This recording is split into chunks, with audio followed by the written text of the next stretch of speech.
In 48 hours, the most powerful empire in human history surrendered. Not to a stronger military, not to a superior enemy, they surrendered to their own money. What happened in 1956 revealed something that has never stopped being true and has never stopped being used. To understand what happened, you need to understand one thing. When countries trade with each other, they need a common language, not words, money. For most of the 1800s and into the early 1900s, that language was the British pound. Not because countries chose Britain, because the entire global system had been built around it. Central banks held pounds. Global contracts were written in pounds.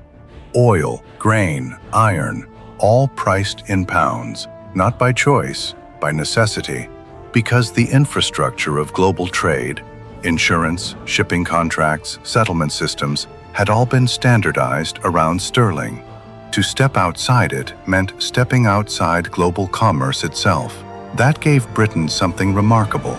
It could borrow cheaply, fund military operations anywhere on Earth, run deficits, and survive, because the world needed its currency.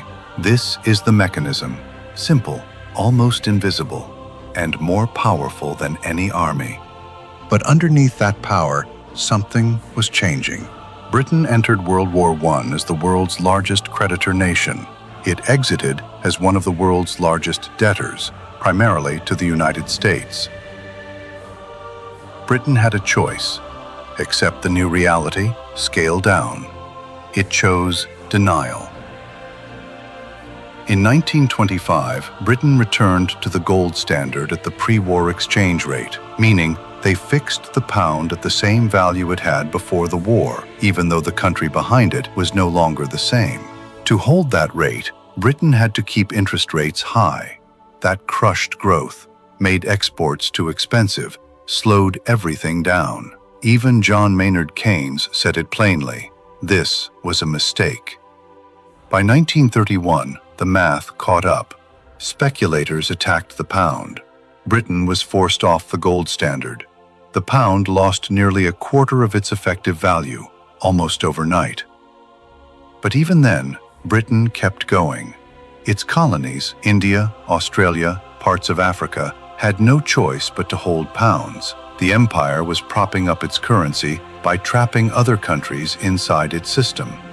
Then World War II, more debt. By 1945, Britain's debt exceeded its entire annual economic output. The empire was essentially bankrupt, kept alive by American loans. And still, Britain kept spending, still maintaining military bases across the globe, still acting as if the old world order would last forever. In July 1956, Egypt's president Gamal Abdel Nasser nationalized the Suez Canal. For Britain, this was unacceptable. The canal controlled access to oil, to trade, to influence across 3 continents. It was the artery of empire. So Britain, France, and Israel launched a military operation, and militarily, they were winning. But Britain had forgotten one thing. They were no longer the world's banker. The United States applied financial pressure. They threatened to dump their British sterling holdings, which would collapse the pound. And they blocked Britain's emergency loan from the International Monetary Fund. In its worst week, Britain bled over $100 million in reserves. November total losses exceeded $400 million. Its economy was days away from a currency crisis it could not survive. Within 48 hours of maximum financial pressure, Britain announced a ceasefire. Not because the military had failed, because the money had. Here is what makes this more than history. The mechanism didn't stop working in 1956. When a country is cut off from the international financial system today, when its banks cannot process transactions, when its currency cannot be used in global trade, It is experiencing the same pressure Britain felt in those 48 hours. The details change, the mechanism doesn't. Reserve currencies don't change overnight. They change over decades, through accumulated pressure, through moments of weakness, through the slow erosion of trust. Britain's pound didn't fall in 1956. It fell over 40 years. And 1956 was just the moment the world saw it clearly. The mechanism is the same.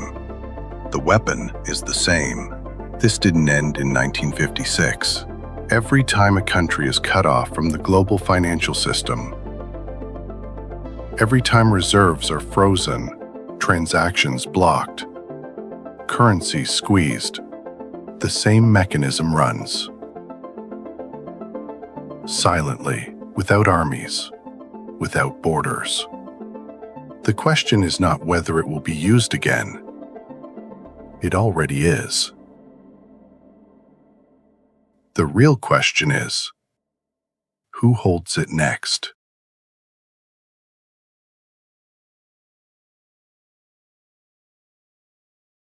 Full dossier, raw atlas.co.